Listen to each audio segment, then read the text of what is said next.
tayo'y di na nakita. Magandang araw po sa inyong lahat, mga giliw naming tagapakinig. Sa araw pong ito ay matutunghayan po ninyo ang isang kasaysayan na itatampok namin sa linggong ito dito sa ating dulang. Luha!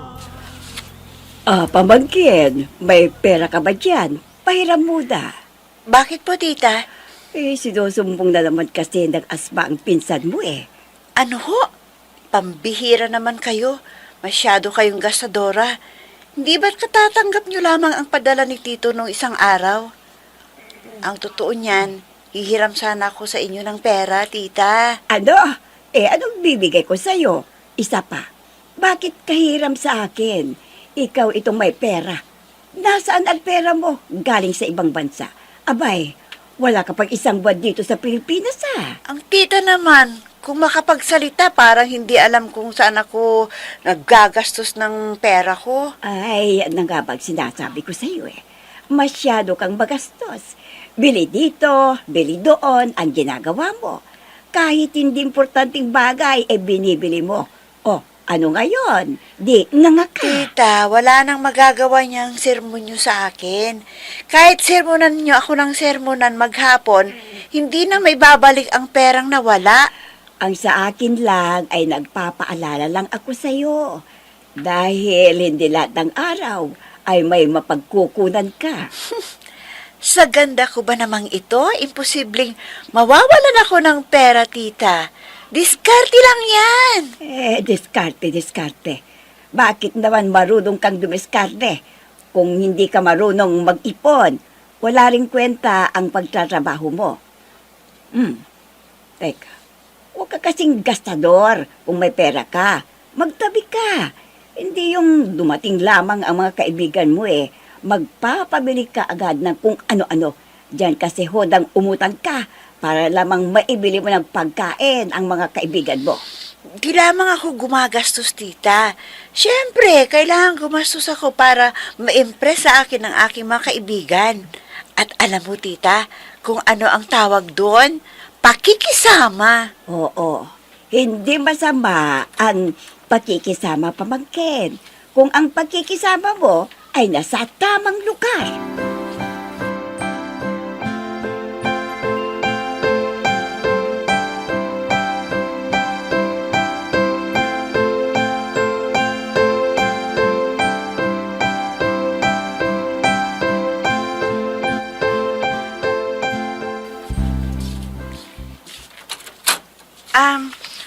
Pwede bang tumuloy? Oo naman. Ikaw pa. Babaeng ito, oo, parang iba. Halika, tuloy ka. Salamat. Oh, naligaw ka yata. Ang lalim naman ng hugot na yan. Mukha kang aburido ah. May problema ba? Wala na akong datong eh. Ganun ba? Ang bilis maubos ang pera, no? Naku, sinabi mo pa. Teka, plano mo pa bang bumalik sa ibang bansa para magtrabaho? Ay, hindi na. Pagod na rin ako, ano. Wala na akong ibang ginawa doon kundi laba, linis, luto, hugas ng plato, magkuskus ng inidoro. Pero wala namang nangyari sa pera ko. Anong plano mo ngayon? Maghahanap ng trabaho, syempre. Baka may alam ka.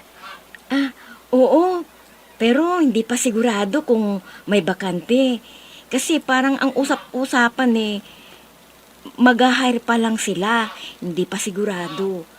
Ganun pa man, susubukan kong i-recommenda ka. Baka sakaling totoo ang naririnig kong chismis na nangangailangan ng office assistant. Office assistant? Hindi ba pwedeng sabing office employee? Ano bang trabaho ng office assistant? Uutos-utusan ka nila doon. Kaya nga, alanganin kong ialok sa'yo Baka hindi mo tanggapin. Okay na siguro yan. Ang importante, sosyal pakinggan. Office assistant. Oo. Malay mo, kung magugustuhan ang serbisyo mo, o di mapopromote ka, kaya pagbutihin mo ang trabaho mo, sakaling maipasok kita sa opisina na pinagtatrabahuan ko.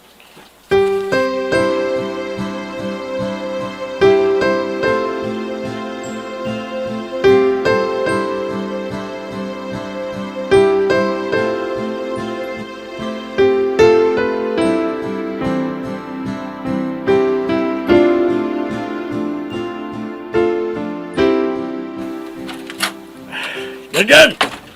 Diyan! Leroy, ano ka ba naman? Dinig hanggang sa kusina ang boses mo. Nasaan Bakit na naman ba? ba yung anak mo, ha? Na magaling. Nasaan siya? Ano ka ba naman? Binata yung anak mo. Ano pang aasahan mo? Di makikipag-date? Ayun. Sinasabi ko na nga ba, abay, wala nang ginawa kundi mo ligaw. Eh, napapabayaan ng trabaho. Bakit? Ano na naman ba ang ginawa ng anak mo? Eh, ano pa nga ba? Biruin mo. Nag-undertime na naman. Ano? Umuwi na namang maaga? Oo! Hindi porque sariling kumpanya ang pinagtatrabahuan eh. Nagagawa na niya ang gusto niyang gawin.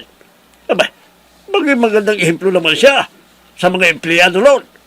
Lalo't alam nilang ako, ang kanyang ama.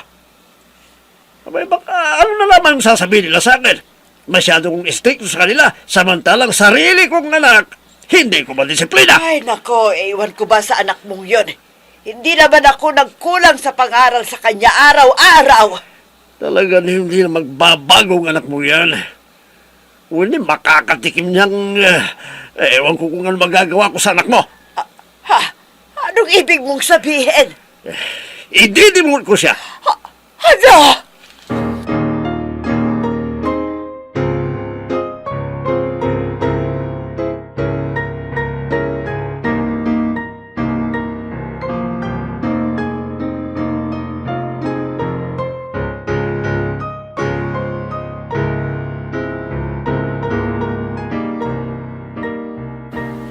Oh, friend, mabuti at pumunta ka dito sa bahay. Papunta na sana ako dun sa inyo eh. Ha? Bakit? Tanggap ka na sa trabaho, friend. Pwede ka na raw magsimulang magtrabaho bukas. Ha? Talaga? Ganun kadali? Oo. Kasi, tulad ng sinabi ko sa'yo, matagal nang usap-usapan sa opisina ang pagkuha ng office assistant para hindi na raw kami lalabas-labas.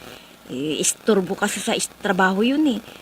Nakarating siguro yun sa management ang usap-usapan na yun. Kaya yun, napagkasunduan nilang mag-hire ng office assistant. Naku, salamat naman kung ganun, kung ako ang napili. Oo, pagbutihin mo ang trabaho mo ha, para hindi ako mapapahiya na nagrekomenda sa'yo. Oo naman, pagbubutihin ko ang aking trabaho. Ako pa, magaling yata ito kung pakikisama ang pag-uusapan. Hoy, linawin ko lang ha, iba ang pakikisama sa trabaho, okay? Okay, sinabi mo eh. O sige, uwi na ako kung ganun para maihanda ko na ang susuotin ko bukas.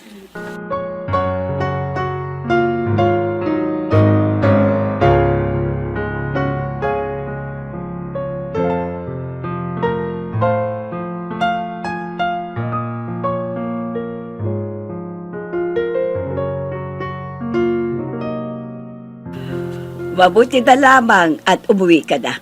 Saan ka ba galing? Doon kina Lilian, tita. Nagtanong ako sa kanya kung may bakante doon sa pinagtatrabahuan niya. Oh, anong sabi? Meron nga ba? Di ko pa alam eh. Pero malamang sa opisina daw. Kaya lang, mababa ang sahod. Okay lang yan. Ang importante ay may trabaho ka. Sa panahon ngayon, huwag ka nagmaghanap pa ng malaking sahod, lalo na't hindi ka nakatapos sa kolehiyo. Yun na nga ho eh. Pero alam mo, tita, office assistant ako doon. Kahit pa paano, social pakinggan. Kaysa mall ako magtatrabaho na bilang isang sales lady lang ang magiging posisyon ko, hindi ba? Pamangkin, iwasan mo na yung ugali mong yan. Wala ka pang nararating eh, nanghahamak ka na. Tita, wala naman ako masamang ibig sabihin. Sinabi ko Hoy, lang... ikaw ha, kilala kita. Yung tabas ng dila mo, kilalang kilala ko na. Hindi porkit sales lady ka lang, ang trabaho ng isang tao, mamalitin mo na. Para sabihin ko sa'yo, kaya yata wala pang nangyayari sa buhay mo dahil sa ugali mong yan. Para sabihin ko sa'yo, hindi basihan ang tagumpay ng isang tao para manlait o manghabak ng kanyang kapatao? Para yun lang, ang dami-dami na ninyong sinasabi. Tinuturuan kita habang bata ka pa. Hindi magandang ugali ang manlait ng kapatao dahil pare-pareho lang tayo sa harapan ng Diyos. Walang mahirap, walang mayaman sa kanyang harapan. Hindi siya matutuwa kung may narating man o walang isang tao. Hindi siya natutuwa kung mas maganda ka kaysa ibang tao, kundi matutuwa siya kung nakahanda ang puso mo na sumunod sa kanyang mga salita na nakasulat sa Biblia. Amin na, pastura. Ang dami niyong sinasabi. Makaalis na nga.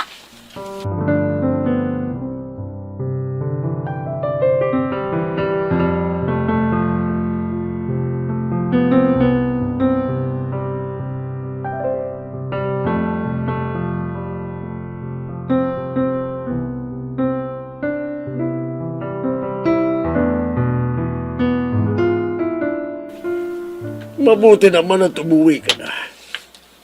Magandang gabi po, Dad. At bakit maaga kang umalis ng opisina?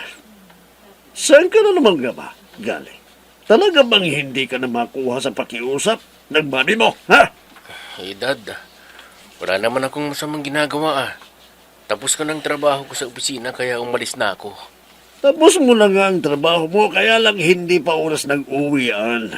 At huwag mong ipagkailayan dahil kahit kaibigan mo si Mr. Puentes, ipinarating sa akin ang pagpunta mo doon.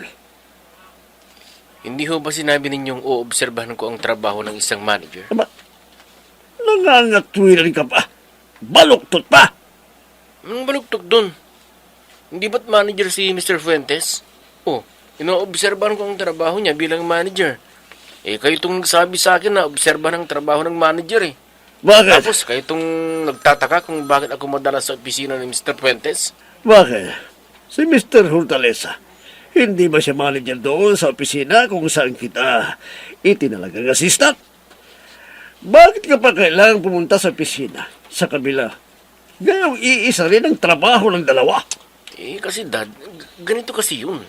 Gusto ko kasi... Tama na! Alam ko ng dahilan kung bakit madalas ka sa kabila dahil gustong-gusto mo rin na pumunta sa opisina noon. Sige, itatalaga kita ron. Ha? Talaga, Dad? Maraming salamat, Dad. Ang bait-bait mo talaga. Huwag mo kumbulahin dahil hindi mo magugustuhan ang sasabihin ko. Na ano ho? Yaman din lamang na araw-araw ka sa opisina yan. Sige, ididistino kita ron pero sa isang kondisyon. Eh, anong kondisyon, Dad? Magtratrabaho ka sa opisina yon hindi bilang assistant manager, kundi bilang pangkaraniwan lamang na empleyado. Dad? Oo! Hindi ka magpapakilala ng anak ko para hindi ka mabigyan ng special treatment. Nag-iisa ka lang.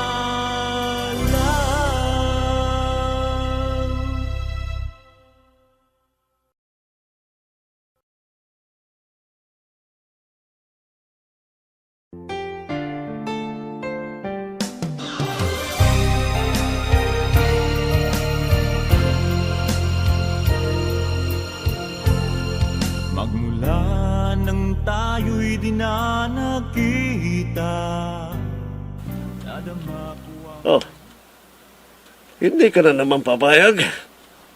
Yan ang nga bang sinasabi ko eh. Ini-spoil mo yung anak mo. Sa tuwing pinagsasabihan ko yan, ikaw laging pumapagit na. Eh anong nangyari ngayon? Lumaki matigas sa gulo. Matanda na siya pero pabanjing-banjing pa sa buhay. Hindi naman yan ang gusto kong sabihin eh. Eh bakit tila humahadlang ka na naman sa gusto kong mangyari?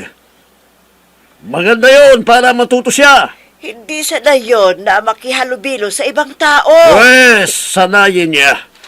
Artemio naman, ang ganda-ganda ng posisyon niya sa opisina.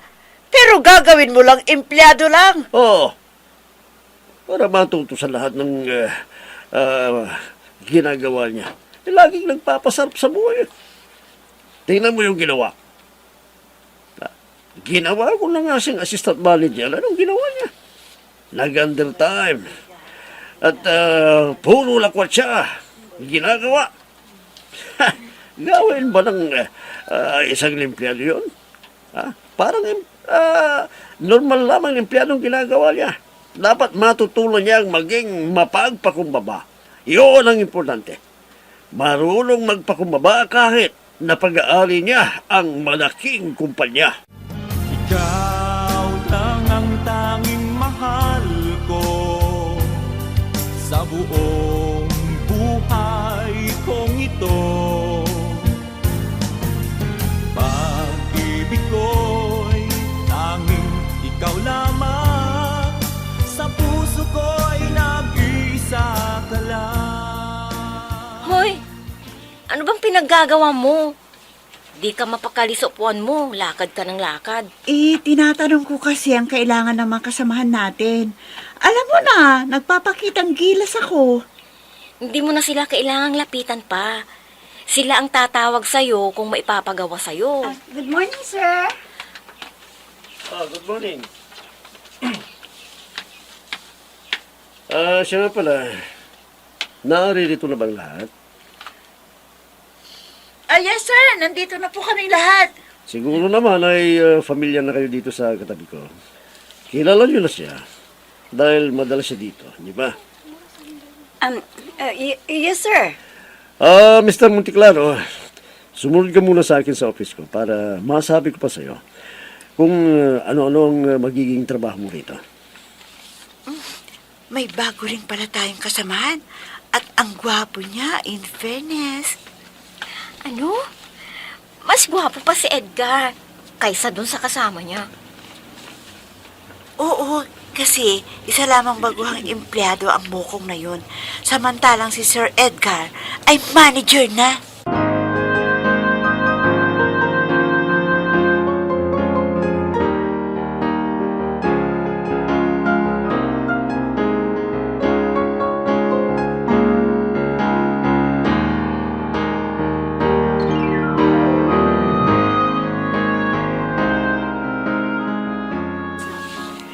Pangatlong araw ko na ngayon.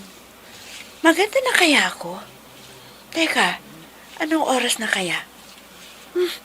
Mag-aalas 8 lang pala. Jack, ako na naman ang mauuna dun sa office. Teka, maganda na ba ako? Kailangan maging maganda ako lagi para mapansin ako ng manager. Ano ba yan? Nandito na pala ako. Tignan mo nga naman. Sarado pa ang opisina, pero nandito na ako. Ano ba to? May nauna na pala sa akin. Akala ko ako ang nauna dito. Good morning, Miss Beautiful. Ang aga mo yata. Miss, narinig mo ba ako? Oo naman, no? Narinig kita, hindi ako bingi. Hindi ka kasi sumagot sa pagbati ko eh. Kasi, makinig ka. Hindi ako nakikipag-usap sa isang estranghero. Nag-iisa ka lang.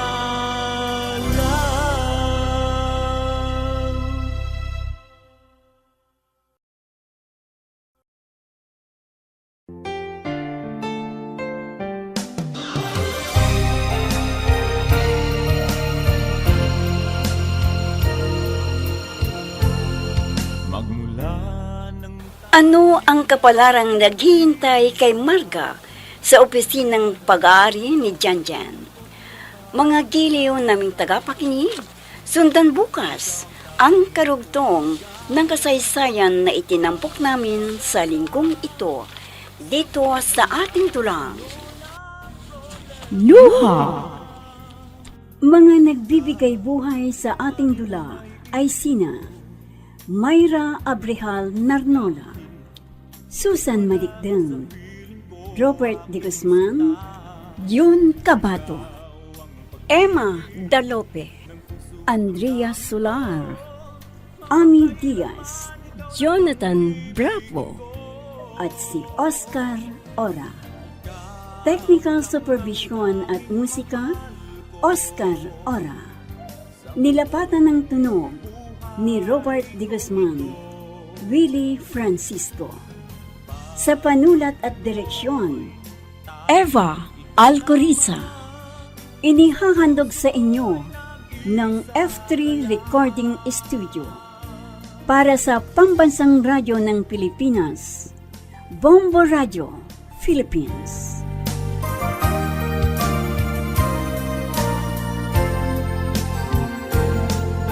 Mga alaala nating di malilimutan, kay sarap ng ating suyuan. Lagi kong natatandaan, maligayang araw nating nagdaan.